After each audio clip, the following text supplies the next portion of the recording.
chasing stars and holding you. I can't see the end, but we'll see it through.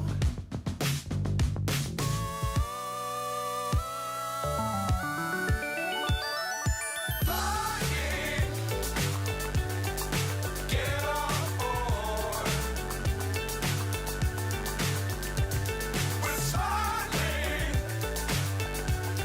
on top of the world.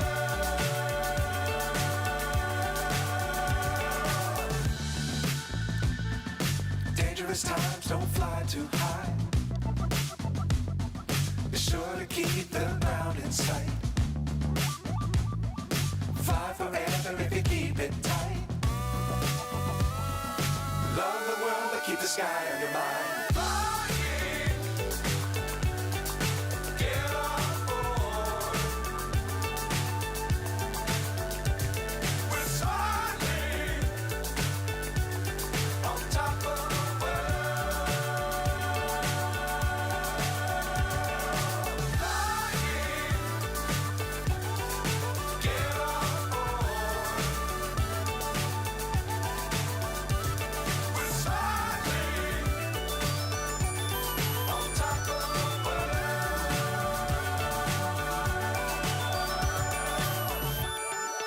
There's All right. also I could throw this out. I'll throw it in the meeting. Go Sounds for good, it. man. We're live, so go ahead. And, All right. So welcome everybody. Good evening.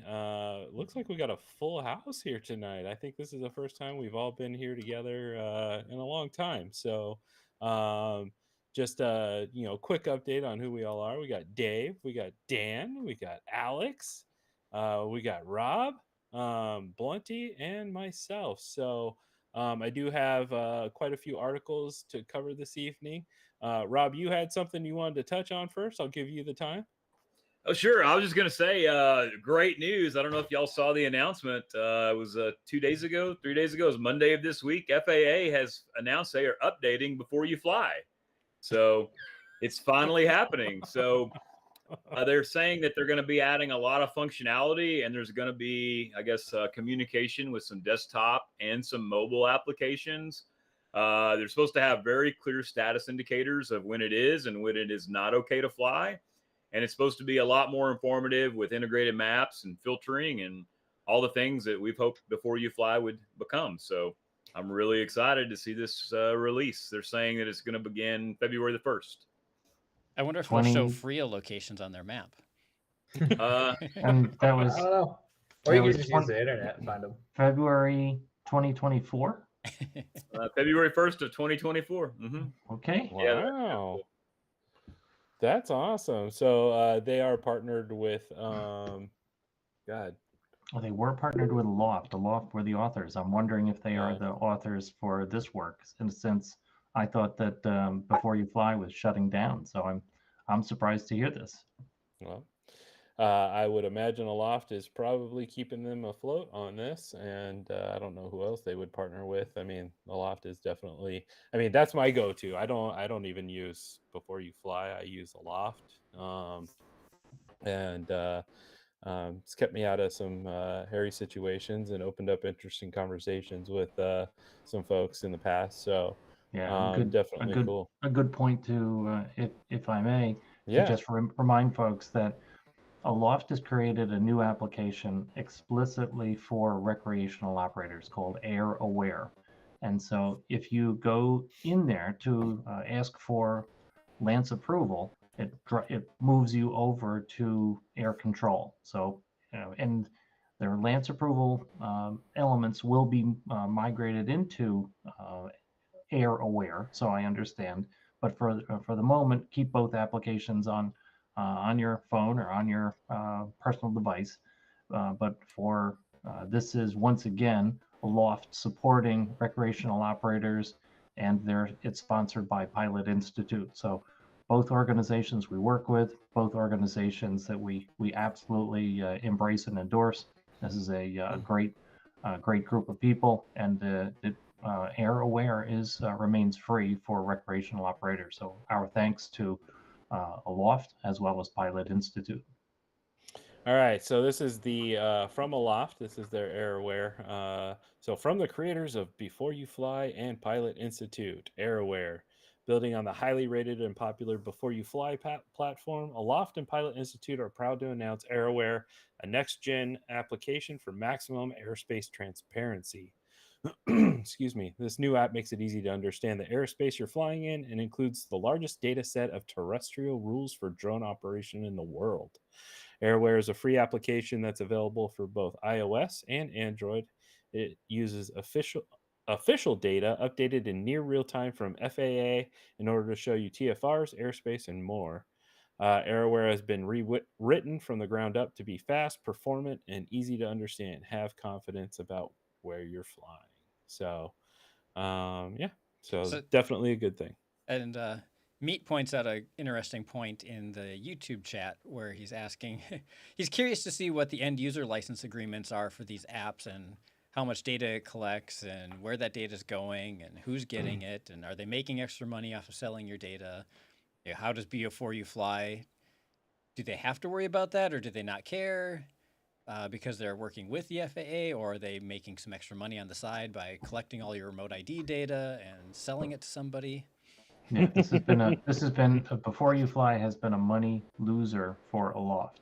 They have not been making money on it, and the CEO is very concerned about privacy. So he's big on not selling customer data. So I can get more background on that, but as they say, when the product is free, you are the product.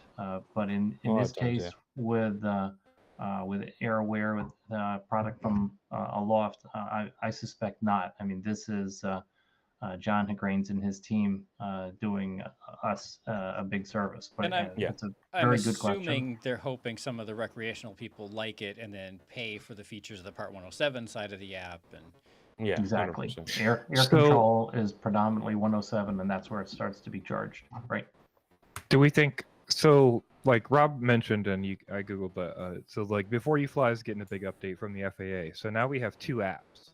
Like Aloft made Before You Fly, and then split off to make AirAware, presumably so that they can make money or generate something otherwise. Because, like you said, they were losing money with Before You Fly. So that feels really weird now that there's going to be an updated version of Before You Fly coming directly from the FAA, and they're suggesting to use it versus AirAware, which is from the people who made Before You Fly in the first place. Like I agree. They and left like because up to 10 minutes ago, my understanding was Before You Fly was going to get shut down, and it says February 1st, never to be seen some again. February 1st, that update is coming out from the FAA, and they're all that stuff Rob said. So yeah, that's this seems like classic FAA stuff, but it's just like so odd. Like what? Yeah, let's put our resources into pushing an updated version of an app from a company that already produced a better version of that app, but whatever.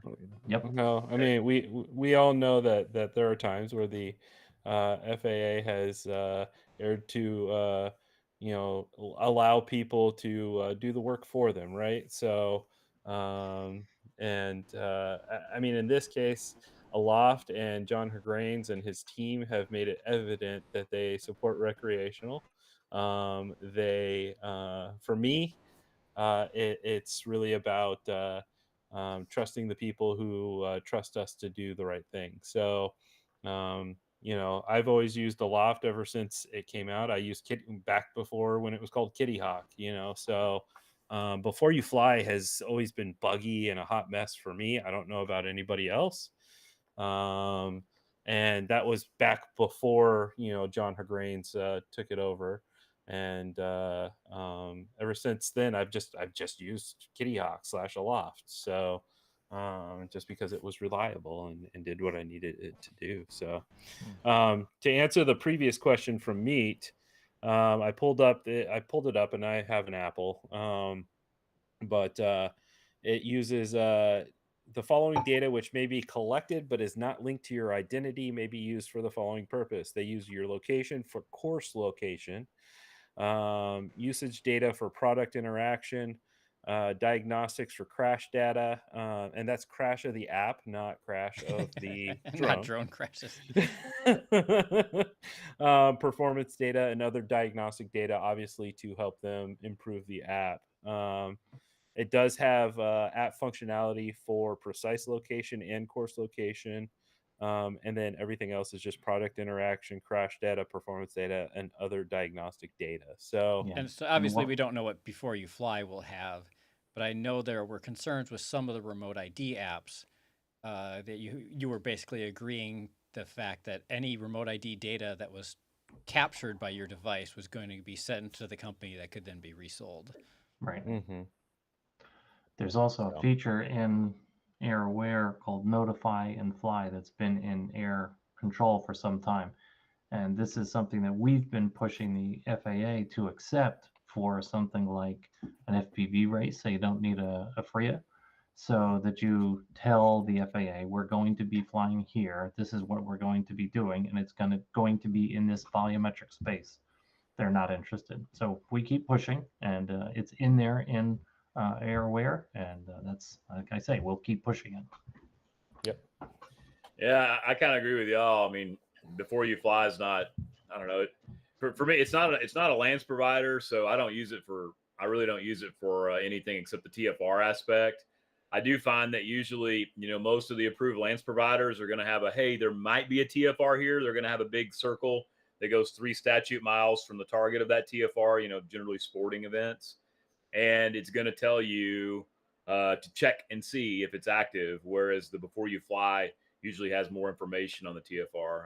We had a presidential when Biden was in town here a few weeks ago, and I think it was like a 30 statute mile, and trying to decipher through the TFR database on the internet on the FAA side is an absolute nightmare. So we were able to use Before You Fly to narrow it down to figure out exactly what it meant. So that's the only time that I see that it's really beneficial for us. Yeah, it says specifically in the update section on the FAA side of things, it says a clear status indicator that informs the operator whether it is safe to fly or not. For example, an indicator shows that flying in special flight rules area around Washington, D.C. is prohibited. So I do think that's something that's missing from a lot of the apps that we use, because you can say like, oh, it says all those things when you pull it up, but in a lot of the apps you use, it doesn't actually tell you if you can fly. It just says, here's the 5 things that apply, and then you have to go through them and go, okay, what class is this? Okay, what class is this? What height is this?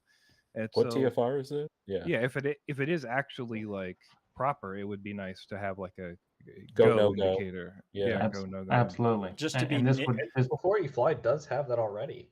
It does, but I think in well, sorry, I was thinking Aloft. Aloft just has like, usually it'll have a yellow triangle with an exclamation point. You got to sort through the stuff, but Just to be nitpicky, just because there's a TFR doesn't mean it's not safe to fly. true story. Yeah. Right. You may be flying a tiny whoop 3 inches off the ground, and that's definitely still safe to fly. But Right. Yeah, it was the other- really interesting, this last presidential one, because they actually had a whole bunch of TFRs that mirrored his movement. So like during this time frame he was here, so 30 miles. During this time frame he's here, 30 miles. So it was just the circle was shifting around. So yeah, I had to use Before You Fly to decipher it. I'll just say the other thing, we're actively learning about this, some of us, but like, so the way to think about it is, it looks like they said the FAA has approved 4 companies to provide Before You Fly services through desktop and mobile applications. So it sounds like Aloft was like, we don't want to do Before You Fly anymore, and they're like, okay, and then they signed up a bunch of companies to do different applications for Before You Fly to improve the service. So I guess we'll see what happens on the first, but that's kind of interesting way to put it. So. All right. So, this is coming out. We got Before You Fly. So everybody, let us know what your thoughts are in terms of what are you using, what you prefer. Like I said, I'm a AirAware / Aloft user. I have been for a long time. I know a lot of these guys do too, but at the same time, everybody's got their preference. Whatever works for you, and whatever gives you the best information is obviously the tool to use. So, well, I use the tool wrong, because I usually fly, and then after I land, I remember, oh right, I need to do I need to get authorization here. I should do that. Oops. oh geez, It just seems like they should have Lance like approval through there, right? Like it seems like if you're gonna do Before You Fly, like you might as well do the whole kit and caboodle, right? Is there some One would reason? imagine. I think the reason why Before You Fly didn't have Lance is because Before You Fly was an FAA app, and they wanted it to be third parties that did Lance. But like, okay, But you're It- that's- still doing interfacing an with app. Like, Well, you're it's interfacing the with the same FAA. reasoning as what there's something I else trust- that they recently did too. it's where like- They don't want to that's the compete same with reason industry. why trust is by third parties and not the FAA. It's that rationale mindset. it seems like if you can make a whole map that tells you exactly where you can fly and you can have a go and no go indicator, like that's an extension far enough to me to like just go ahead and make the approvals too. Like, I don't know. Mhm. Common sense and gov, I mean, yeah, I just want, yeah, like I wonder why that separation's actually there. Like you said, Alex, maybe it's some like this is split and Lance has to be third partied, like the other stuff. it's interesting. Who knows? It's weird. Because All right. the Lance data doesn't even go to the FAA either once it's approved. It doesn't get to the airport control towers once it's approved. So I don't even know what the FAA is getting if it's just, oh, there was this approval or not. I imagine it probably comes up more so when there's an investigation, right? So less so when it's just this is okay, this is within our rule set, right? Yeah. So this is 100-foot grid, you can fly up to 100 feet, move on with your life. That's a question I actually don't know the answer to. I bet we just said the answer. But Rob, like when you do safety stuff, like you don't have any indication of anybody who's approved through Lance anywhere, right? Like you don't have any idea of traffic or like. Okay, I'm just making sure. No, yeah, it's essentially just a NOTAM that goes to the FAA server, and I'm told that the airport towers have access to it, but I don't know. we've always heard they have. Never heard them have it. Yeah, Never heard anyone say they had access. Yeah, ATC explicitly does not and doesn't want it. That's what the UTM should or will have, and that's what Notify and Fly is about. And so you can create a Notify and Fly entry, and it'll go up to other folks who are in the area, and so they can see your Notify and Fly. I mean, that was the purpose of it, so they can say, "Oh, okay, there's these guys are going to fly a race over here." I was going to say I seem to remember something about where it was like at some point the towers were getting that info but then not able to utilize it in the systems, so like it wasn't actually like they were somehow getting a bulk of info. I don't know why I remember that, but like they couldn't do anything with it because it wasn't going into the airport tower system, right? Most ATC folks have systems up, so they're watching, but it's not it's not part of their official duty. And I'm with them and this is an ACTA issue, a air traffic controller union issue. They don't get paid to watch drones, and fair enough, but they do their level best to still be aware at an individual by individual basis. Yeah, I mean, their job is probably one of the highest stress jobs in the world, right? But distraction's bad. I get that. I totally get that. But when it comes to the safety of everything, it's kind of hard to understand how it's not integrated data, I guess. So, who knows? But I like the questions, Blunty. Those were great questions. I wish we had the answers to them. So, all right. A couple of things. So on the same thread as we've been talking about for a while here, the FBI and the CISA warned companies to be wary of using Chinese-made drones over national security risks. So now we've gone a step further from restricting federal funds from being used to purchase Chinese-made drones and federal agencies from flying them, to now we're warning other companies outside of that envelope to continue to basically continue the fear mongering, depending on what you choose to believe on this aspect. But what they're saying is Chinese-made drones continue to pose a significant risk to critical infrastructure and U.S. national security, and companies should be wary of using them.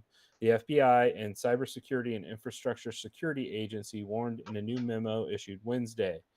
The warning comes as the U.S. has been working to defend against Chinese targeting of U.S. critical infrastructure organizations, which Chinese hackers have been actively attempting to spy on since 2021.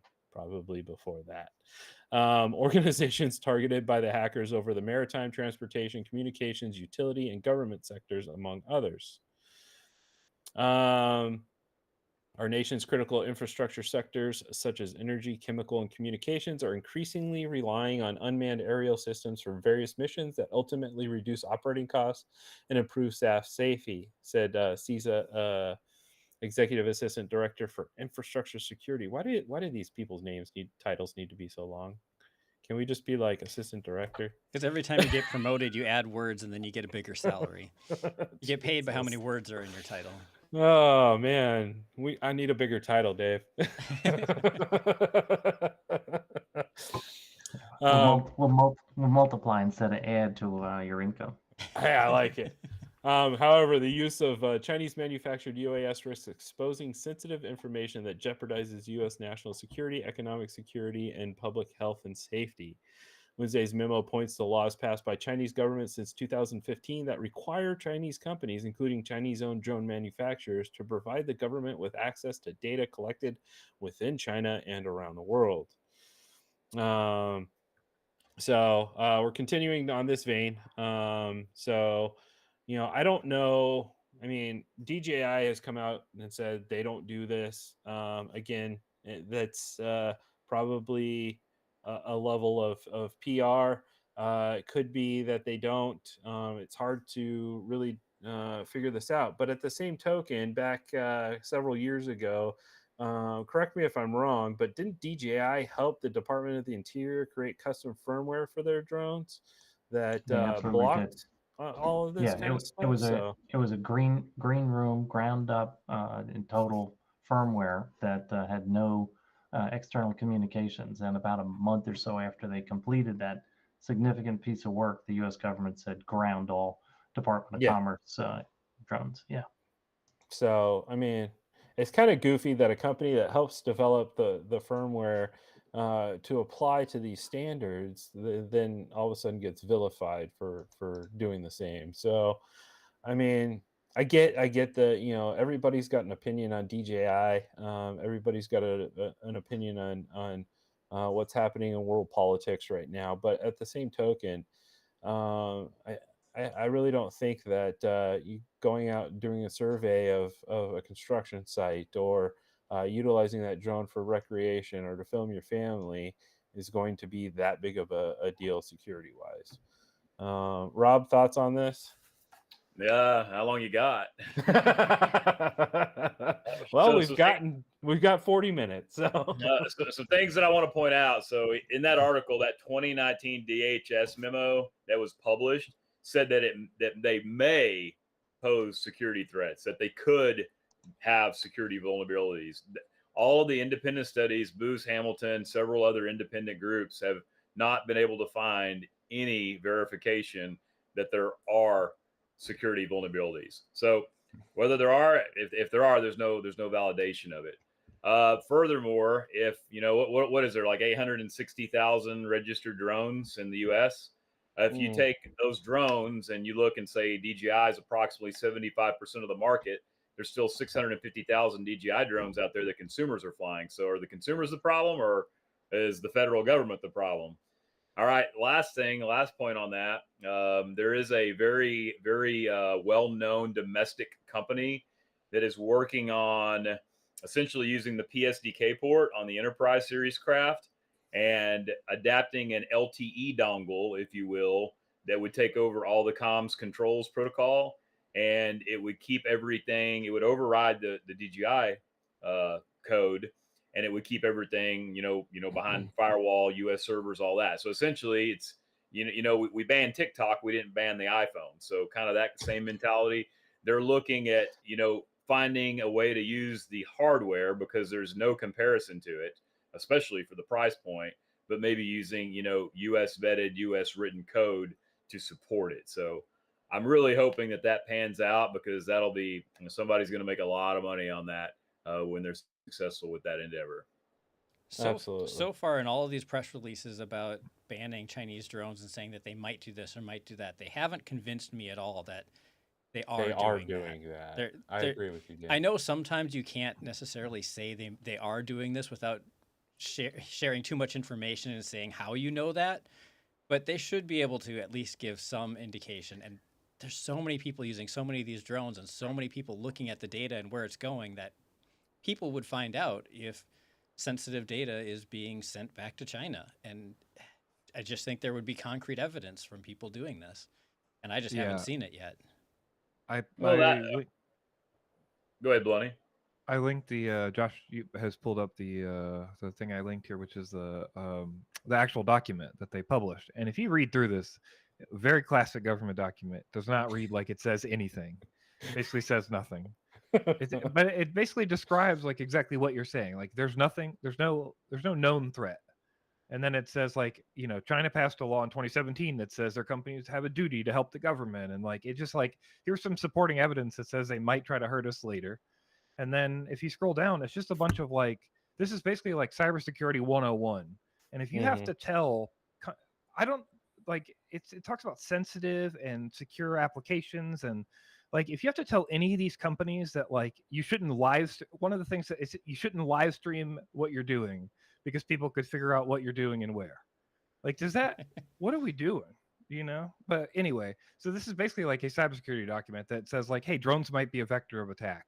And it's just like, I think it's just kind of focusing no on matter drones, who makes them. like, yeah, there's a couple things that kind of make sense. Like, it's like if you update your drone and a malicious actor had put an update in the drone, that drone maybe could connect to a Wi-Fi network, ad hoc from the drone, and then like let other people get the IP of that drone over the network or something, right? Like, so you should have virtual networks. You should space everything out. You should know who's in your network. Like, it's just very clear cybersecurity stuff. Like, and like, the same thing we said forever. Like, there are no known active threats. If there are active threats, they're few and far between. And if you do proper security, there's no threat to them from them really at all. So, yeah, I don't know.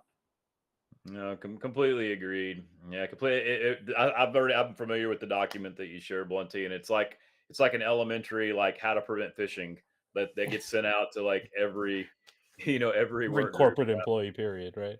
Yeah. I agree with you. There's just a lot of I mentioned to Dave earlier before y'all signed on. You know, Republican rep from Virginia, Rob Whitman, just put out a thing a few weeks ago on YouTube, and he's talking about how these DJI and Autel platforms, or DJI specifically, are being used to kill our allies and being used against us, you know, in Israel and the Ukrainian conflict. But what he leaves out is they're being used on both sides. So China has not shut down or restricted the use, you know, by geofencing in either of those areas, but they have stopped the export. They're not selling to the military.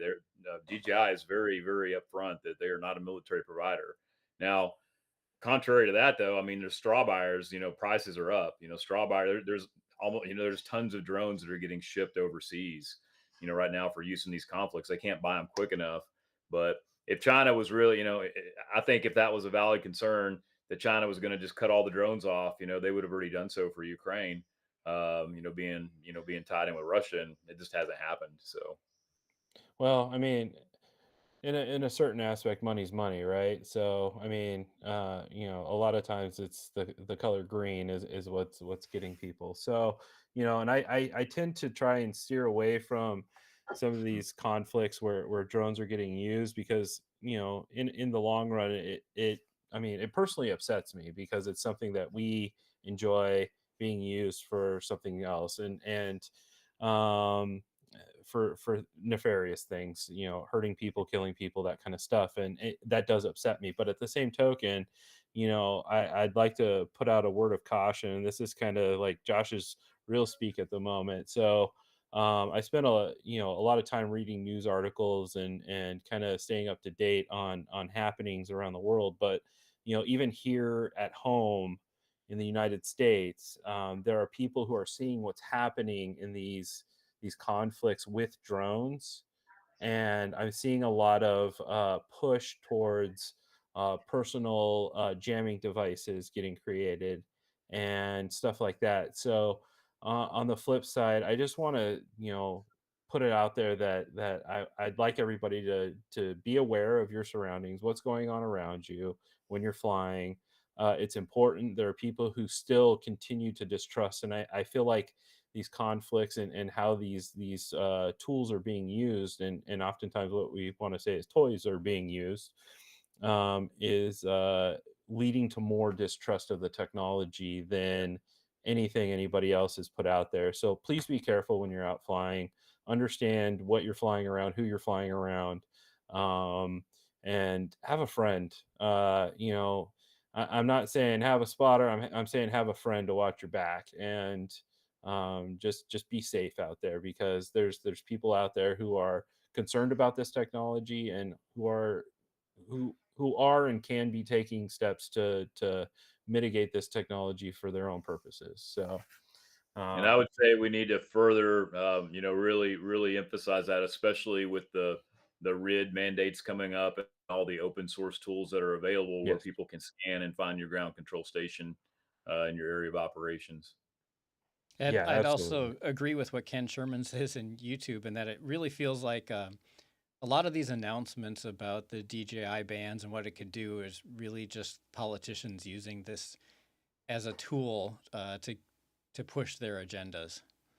And It it's just seems like it's possible. very politically motivated in one way or another.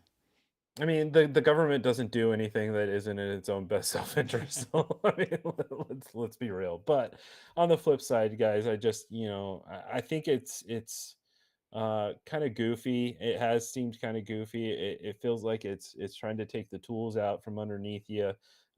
Just as this technology is, I mean, I would say it's still relatively in its early stages, right? I mean, there's constant developments in this tech that people are utilizing, and we're highlighting those advances here on this town hall oftentimes. Um, but at the same token, there's still a lot of distrust around it, and I don't think that the powers that be have done a whole lot to help that. We try and highlight drones for good, or different ways drones are helping people, or different innovations, and I've got a couple other ones. But there's always going to be those people who are like, I distrust this technology, I'm locking it down, and creating laws to make it more difficult to do what should be easy, right? So I don't know. My soapbox for the night, and welcome to it. And I just wanted to say a quick hello. Hey, Zoe FPV's in our YouTube, and nice. haven't Hey, haven't Zoe. spoken to you in a while. Yeah. Well, welcome. Glad you could join us. All right. So we'll move on from this. Wing has a new delivery drone that carries packages twice as heavy. So Alphabet Subsidy Wing on Wednesday revealed a bigger new drone model that can carry 5-pound packages. Um, double the weight of its first model. The company will obtain approval from the FAA to fly the drone and expects to start deliveries later this year. So Google Wing is one of the companies that's partnered up with Walmart, along with um, Zipline, which is also one of their rivals at the same time. They're both working together to do suburban deliveries, definitely in the Dallas Fort Worth area, as well as some other areas along the south here. Let's see. Yeah, Uh, we just mentioned when you look at that photograph, those are styrofoam fuselages and styrofoam wings. And mhm. there's been a lot of engineering into making those frangible so that if they hit a person, they don't do much damage at all. And so kudos to fantastic engineering by Google Wing. It's a Yep. great group of people. So 5-pound packages up to 12 miles, and can still use the existing infrastructure that Wing has placed, that for landing, takeoff, charging, all those different things. So no change to infrastructure, just a change in the style and the payload capability. So This is interestingly almost exactly the target Amazon had set for Amazon's deliveries, was 5 pounds and 10 miles, right? yeah, So I think it's kind of interesting that they hit that number. And I wonder if Amazon's struggling to do this, and then Wing launching a way to do this means that they'll just buy in, and then they'll be Amazon's delivery too, or if their Walmart deal excludes them from that, or how any of that will work, right? I think Wing originally had wanted to just be like, whoever wants to use us, buy our drones, roll us in, and Right. have a rollout solution. I yeah. don't know if the partnerships with Walmart changed that goal for them, but I do think it's interesting that this, like, you could literally roll this out at Amazon distribution centers pretty successfully. I think, based Yep. on what they. I think like 80-something% of Amazon packages are under 5 pounds. So this is interesting. Yep, and come in giant boxes for that. All right, so this is kind of cool. This is a drone deployed mini line fly robot that crawls power lines to save birds. So it's a 2-part drone system, 2 operators required. And what this drone does is it carries up this guy that's sitting on the, if you can see my cursor, this guy that's sitting on the power line, and it deploys these little bird diverters is what they're called. So it helps the birds. So it helps the birds see the line. These have been used for years. Apparently, I'm learning new things. But these have been used for years to help birds see the power lines, so that birds don't land on power lines and die. And I assume this is in places where they didn't install them originally and want to put like retrofit existing lines or something. Correct. How do birds see them if I haven't seen them? That's a great question, Alex. I don't know. We're all learning new things. But on the flip side, so go ahead. Oh, sorry, a quick Google says 60% reduction in the number of fatalities under the treated power lines from avians. So I don't know. That's something. It's a win. Yeah. So it's a 2-operator system. So 1 operator flies the drone, deploys the robot onto the line. The robot then ties these little bird flight diverters onto the line and moves along the line. It just rolls itself along the line, installs another one, and then when it reaches the next power pole, the drone lifts it up, off, moves it over, and drops it back down. So it's a coincidence that the abbreviation is BFD.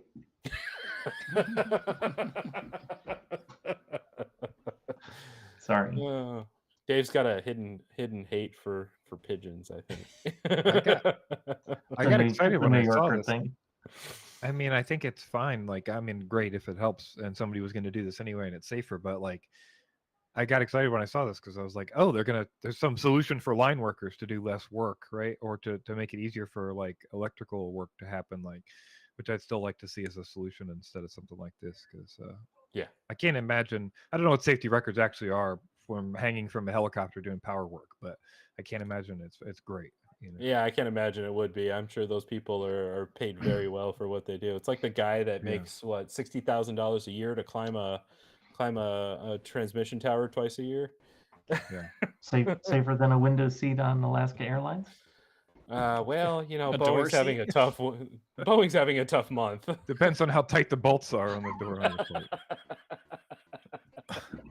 Which company made the bolts on your door? Off on takeoff. I mean, they're just having a tough month. I mean, poor guys. How tired? I wonder if this is going to increase the 10,000 reported bird strikes that we average every year. Well, if more birds are saved, then there's more birds to hit airplanes. So yeah. So all the big butterfly effect. All right. So this is kind of news, non-news, but I thought this was kind of interesting just for the sheer kind of laughability of it. So we've got the Dutch firm. They are called, I apologize, Guard from Above. And they have released a fixed wing drone design that is called the Evolution Eagle. And it is a eagle-shaped fixed wing spy plane. This won't feed the birds are not real people at all. Yeah, it's not doing wonders for that movement at all. But I mean, so I'm just gonna give props to I guess if you gave this premise to the standard, I'm going to go with Flight Test, because the standard Flight Test YouTube watcher, I'm sure this could have been created many years ago and probably was. So these are fixed wings, uses 2 propellers. It can soar, catch thermals, all the things that a bird can do, or an eagle can do. But it does have... it's flown FPV, and they're using the DJI system. If you watch, I'm not going to play the video, but they're flying the DJI units in them. You can see the DJI goggles, but they're flying it FPV. I think they have spy cameras, thermal cameras, and counter drone systems. So the counter drone system is kind of interesting. So counter UAS kinetic interception. So it's basically just crashing, is what it sounds like, crashing into another drone. So Yeah, we can run into the drone. Good job. yes, I like the kinetic interception. I'm going to start using that. Well, you mentioned flight test, but didn't they just release a nature pack that has an eagle, like a butterfly, and a flying They squirrel or did, something? Thank yes. you. I was going to mention that. Yes, we did. So It's adorable, and they even fly well. It's great. I need you to take the nature pack and just start testing its kinetic interception capabilities, please. Okay. Well, I can tell you when you put a model, any one of these bird of prey or an eagle in the air. I live in rural New York, a lot of birds, and boy, book they it. go to ground in a hurry when you put something like that up into the air. It's real. That's cool. What? Who is this spying on? Like, I don't. Little birds. Well, This is like trying to. I don't understand. Is this for people who can't look up? This is Boris and Natasha. Is it? So I don't- Interesting Engineering, this is the website I took it from, and Interesting Engineering is a cool website, so I'm not bashing on them too hard. But the quote I love is, "The Evolution Eagle is not just a drone; it's a strategic masterpiece." Designed to resemble a real eagle, its remote-controlled fixed-wing aircraft defies traditional drone aesthetics, mimicking its avian counterparts in shape, size, and color. It sets itself apart from conventional drones, providing covert footprint for crucial military surveillance. Yeah, the Well, two but- propellers. Yeah, don't. I mean, what are we doing? And the sound. And I'm sure it's got a broadcast remote ID, so anybody who's got an app knows it's Oh, flying that's there. hilarious. Well, this is the Dutch, so they may not They have. don't have that. How high does it cruise? I don't know. 399 feet. Yeah, well, again, it's Dutch, so Oh, it says it doesn't actually produce a high-pitched whining sound. Yeah. Oh, silent well, it's got glide. silent glide. Pull- Yeah, it's pulling glide. props instead of pushers. It'll be it's be very quiet. Yeah, but yeah. So I thought this was funny. A little That's great. Little levity. comedy interlude, right? So Can't trust birds that don't flap anymore. Yeah. That's right. So guys out there in the birds are not real category, you're now proven correct. So I do Well, these- see. these- quarter in the jar. These birds are obvious to distract you from the real birds that are fake birds, right? So this is to make you think. Right. Oh, love it. Oh Love my it. gosh. Yeah. All right. I should do one of these. This is a great idea. I could do one of these in the duck or geese. It'd have a life span of about 2 or 3 seconds down the Just Hudson get River. shot down. But it'd be great fun. Well, the good thing with the eagles is, at least around here, they actually do fly for a long time without flapping. They hit the thermals and just circle and Yeah. circle. So Yeah, ducks and geese absolutely. don't really do that. They just I mean, we've got a lot of hawks and eagles out here in Yeah, Arizona. we need an ornithopter. Okay. Hey Dave, are we gonna see some of these in combat this year at Flight Fest? I think that's a good idea. We'd definitely see the nature pack. Those little Yeah. squirrels with the tail flapping, there'd be good targets. We had Well, the I mean, peanut we need gallery. some. Intercept. Yep. Thank you, Alex. You did it. Yes. Oh, I was hoping somebody would. All right. But okay. So this is an interesting topic. So is drone surveying protected speech? Apparently, the Fourth Circuit Court in North Carolina. So North Carolina claims selling maps and models based on drone footage amounts to surveying and requires a surveyor's license. So this is definitely something that can impact the drone industry in terms of trying to make money with your drone, right? So drone imagery has existed since drones have. People have been utilizing mapping for lots of different reasons, whether it's to check on a construction site. I've seen plenty of that around here. I've seen people checking on their crops and the health of their crops. But now Out of Richmond, Virginia, the Fourth Circuit Court heard arguments Tuesday morning on whether selling maps and models of geographical information is protected free speech or if the plaintiffs who brought the case are required to become licensed land surveyors. The case was originally filed in the Eastern District of North Carolina. Michael Jones and his business 360 Virtual Drone Services challenged the North Carolina Board of Examiners for Engineers and Surveyors, which had told Jones that he could not use his drones to produce and sell maps of land. Jones had been producing maps using photos taken by drones to help update his customers on ongoing construction and to determine crop damage after a storm. Jones also created 3D models to communicate information about distances and elevation. On summary judgment in favor of the board, the U.S. District Judge Louise Wood Flanagan wrote in her order that the plaintiffs could convey images but were restricted in creating maps, models, or property images, including measurements. The record evidence reflects that the act establishes a minimum level of competence, therefore protecting the public from negligence, incompetence, and professional misconduct. The act also protects the public from misrepresentations as to professional status or expertise, and additionally creates a system of accountability by instilling with the board authority to hold licensees accountable for malpractice. So it's definitely an interesting topic. It'll be interesting to see what they say, but it could have larger ramifications throughout drone industry, right? So I'll just say I think they have zero chance of this going through. Like if you read the info, like they're losing this appeal, right? Because like yeah, the argument here is that it's free speech to be a surveyor without having a surveying license. yeah. Right? But on the flip side, I mean, I think it's He's not trying to dependent sell on photos. what level of information, right? Well, So that's the thing. Like they say, he's not just trying to sell photos. He's not just trying to. He's like sitting down, creating surveying maps, laying out what you would get in a surveying study, and presenting that to customers to do work with.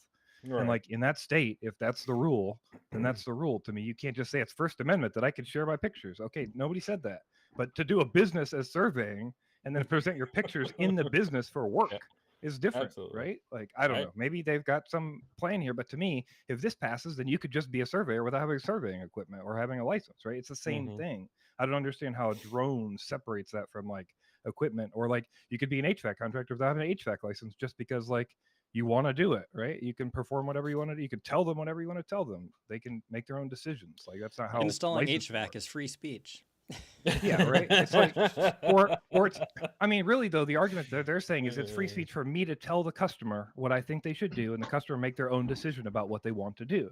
And that's not how like licensing works. You have to get a license so that you can be approved to tell somebody that, and they know that it's safe to get your info or whatever, right? Like, yeah, you can't just decide to use an unlicensed contractor. Like, yeah. It's a level. I think it's a level of information that's being provided, right? If you're taking pictures and just handing those off without any level of data interpretation, then I would probably agree with the plaintiff here. But yeah, the court even said that. The court's like, that's not what's the argument here. The argument is that you're running a business and doing this for companies, and they're making decisions based off of it and stuff. So, yeah. So. Definitely interesting. I thought it was an interesting topic for conversation. Yeah. All right. So over in Japan, we have a drone the size of a slice of bread. This is pretty common to us. Sounds big. But my question is, so they developed this drone to go inside Fukushima and into their melted down nuclear reactors to, number one, do investigation as to what happened, but number two, to eventually start pulling out this radioactive material that has melted down in here. But I guess they've sent in different types of drones before. They're not lasting very long. Obviously, radioactive conditions are going to have an impact on electronics. But yeah, it's definitely, I want to see I want to see how this drone's radioactive resistant. I think is the I wonder if they the fun shield things topic. kind of like you do with satellites and stuff that go into space and have to deal with radiation. Sheathing I mean, is heavy stuff. I assume the ray, I know, you could get cosmic rays that can flip a bit, right? So I assume that rays inside Yeah. of a reactor can flip a bit, and then you're just Yeah, like and it you're and just it like destroys It's just a matter of time. the printed circuit boards. yeah. So then you the have wa- like you're trying to decide like how long you have. You're doing like how secure can this be for X percentage of time that's going to resist the amount of rays. Yeah, it's kind of interesting. Yeah. So- Super interesting, like unique design work for sure. And then Yeah, also definitely. like I know like sensors can get damaged from rays, but I don't know like how that works if the camera goes first or the how any of that stuff Mhm. goes. Yeah. well, the I mean, sen- and yeah, there's the pictures glass that is have fine. The sensor gets nailed. yeah, and that's the thing is both in film and in digital photography, I've seen what radiation can do to those cameras, and it definitely creates a level of static and whatnot to the images. I've seen pictures taken from I think Chernobyl, as well as some other digital imagery around nuclear material, and it definitely causes chaos in electronics. So I'd like to, I mean, for me, and it doesn't really talk about it in the article. I think it's interesting that they're sending these units in, but I mean, to me, the interesting part is what did you do to shield it that you're confident that this is going to be different from the last Or time, at least right? last long enough to get some useful information from it. Well, Yeah, But it could be And I that would- it's small enough, cheap enough, and they can do it often enough that it's worth it, the effort. Yeah, burn them up. and without knowing, I would just make a quick guess that like this article is about how small it is, right? So like it seems more like, hey, shielding isn't. I mean, if shielding was a bigger concern, you'd just make a thing that's like a flying chunk of lead or something, right? Like at some point, you're like, we need this to like be able enough to get into small places and access things and like Right. land on spots and like. Yeah, this size feels like a consumable. Cool Yeah, use so- for a drone, though. So It is. It's TEPCO, great. which is I'm trying to get Tokyo Electric Power Company Holdings, has previously tried sending robots in each of the 3 reactors, but got hindered by debris, high radiation, and inability to navigate them through the rubble, though they were able to gather some data in recent years. During Tuesday's demonstration at the Japan Atomic Energy Agency's mock-up facility in Nahara, a drone weighing only 185 grams circled around, showcasing its maneuvering ability, carefully avoiding obstacles and mock-up remains that included an abandoned robot from a 2015 internal probe. That's just kind of a little, hey, look what I can do, and you Whoops. couldn't. Yeah, exactly right. It also continuously sent a black and white live feed using its installed camera to an operation room. So, I mean, here's the thing, and this is the part that where you like it's a consumable, but at the same time, consumables start to build up additional debris that you have to navigate around, right? So, if you lose one of these in the wrong spot, then you've got a problem for future, investigation, right? So, let's see. The probe manager said that demonstration was the result of training that started in July. He said 4 drones were ready to be sent inside the number 1 reactor for 5-minute intervals, partly due to short battery life. Well, yeah, I mean, that's going to be the case. And I'm sure radioactivity is not going to do wonders for a battery either. So, and then he said utility officials hope to use the new data to develop technology and robots for future probes, as well as for the plan to remove the melted fuel from the reactor. He said the data will be used in the investigation of how exactly the 2011 meltdown occurred. So they're hoping to send both this drone and then the snake type drone. I think is another option for them to do those investigations. So If only they could collect the radiation while they're flying and use that as a fuel source to keep it flying longer. right, I was going to. I don't know say if that's that even same thing. possible, but I'm thinking like solar Depending- panels for Yeah, radiation. depending on the radiation coming in, that'd be enough.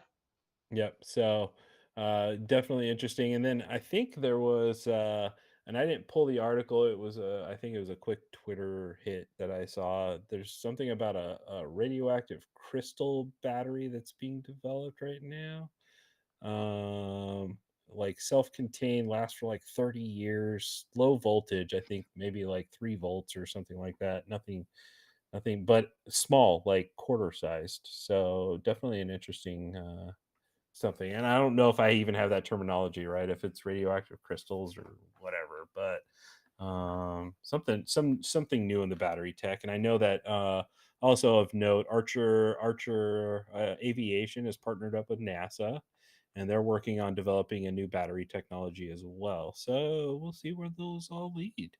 Better batteries for our stuff is always a good deal. So All right. Wow. I took up the whole time. But I have one more thing I wanted to add, yeah, go for it, Dave. which is I need to put the final writing together. But we've agreed to it for FPVFC, and that is we'll be accepting requests to charter schools, so primary and secondary schools. And so for those of us who may recall, the 2023 FAA Reauthorization Act, yet to be signed, allows or gives the same 44809 or recreational capability to primary and secondary schools. Currently, 44809 recreational is recreational and higher education institutions. So good news is Congress added primary and secondary schools to that. That's great. Then once the FAA Reauthorization Act is passed, how long does the FAA? When are they going to get that out there as a updated rule or advisory circular or however they want to promulgate that? So until they do, the CBOs have that ability to provide chartering to schools, and once they charter a school, then the students are able to fly under recreational rules instead of every student having to get a Part 107. The instructor would still need a Part 107. So this is a help for STEM classes and things of that nature. So we'll have that out shortly, and that will be that'll be available for FPVFC, and then shortly thereafter from Flight Test Community Association. And that's it. Nice. All right.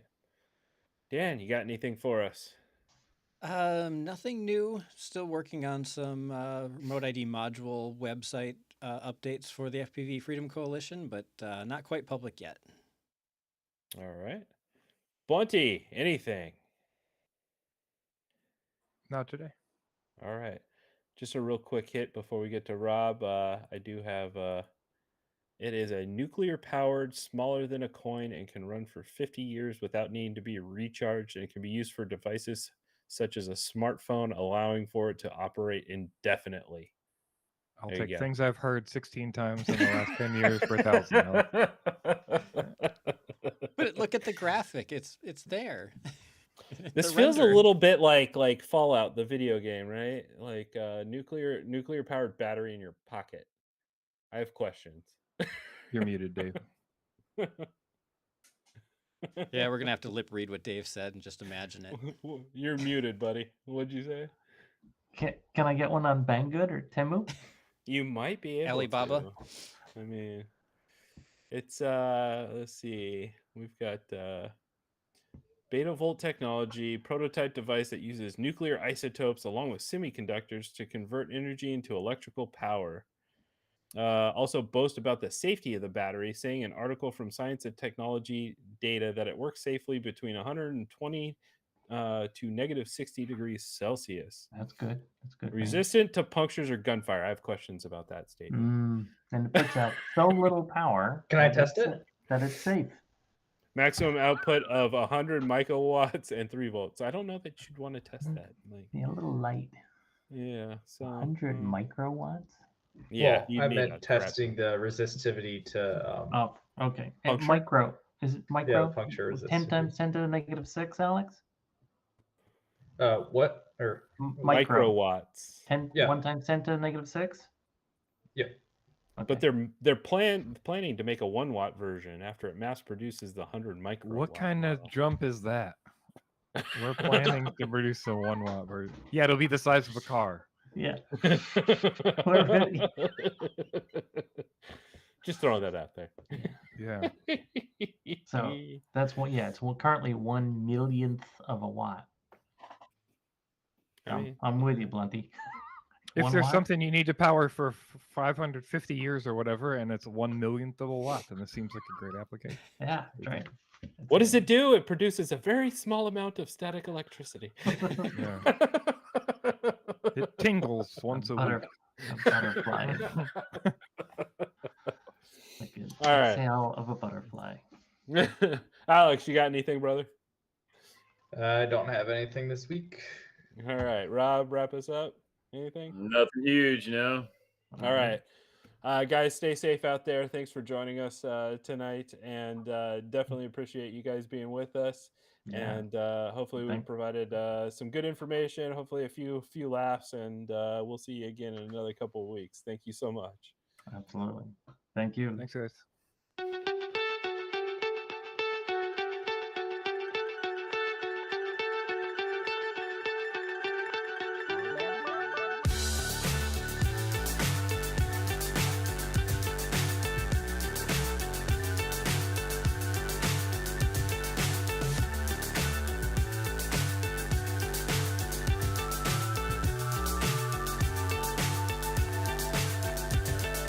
Fly so high, I'm hypnotized. What's up is down, what's left is